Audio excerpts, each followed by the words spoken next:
Дәл осы видеода Санжар Керімбай ағаның айтқан шапшаң тасбақа ертегісі менің қолымда. Құрметті ата әжелер және жас аналар, сіздер үшін бүгін тағы да жақсы жаңалық бар, сүйініш сұрап қоюға да болады. Авторы Айнұр Мұратова, балаларға арналған ертегілер жинағы. Ішінде QR кодтары да бар, теледидардан көрсетуге де болады. Қазақ балалар әдебиеті дами берсін, балаларға берілетін осындай тұшымды дүниелер көп бола берсін.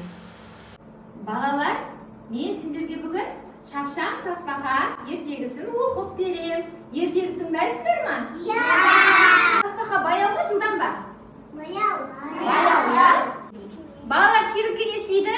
Секіреді. Дұрыс айтасыңдар, секіреді. Ал тасбақа баяудың баяу. Бір күні үш дос орман ішінде тынығып алайын дейді. Сол көк шалғынға жантая кеткен қоян мен шегіртке алыста қалып қойған тасбақаны күтеді. Сол себепті енді тасбақамен дос болмаймыз ау дейді. Дұрыс па олардікі? Емес, иә? Тасбақа баяу болғандығы үшін дос болмаймын дейді.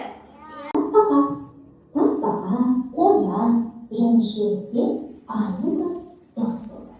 Дамылдап отыра қалса, қоян мен шегірткенің әңгімесі жарыса береді. Қоян өзінің жиектігін сөз ететін, шындап жүгірсе түлкіге де, тіпті қасқырға да жеткізбейтінін тамсана айтады. Үнемі кешігіп уақытымызда. Сол себепті енді тасбақамен дос болмаймыз ау. Балалар, ертегі ұнады ма сендерге? Иә! Ертегіде тасбақаның досы кім екен? Қоян мен шегіртке. Я, қоян мен шегіртке. Я. Тасбақа баяу ма? Тасбақа баяу болғанмен, бірақ ол жақсы дос екен, я балалар? Құтқарады. Дұрыс, досын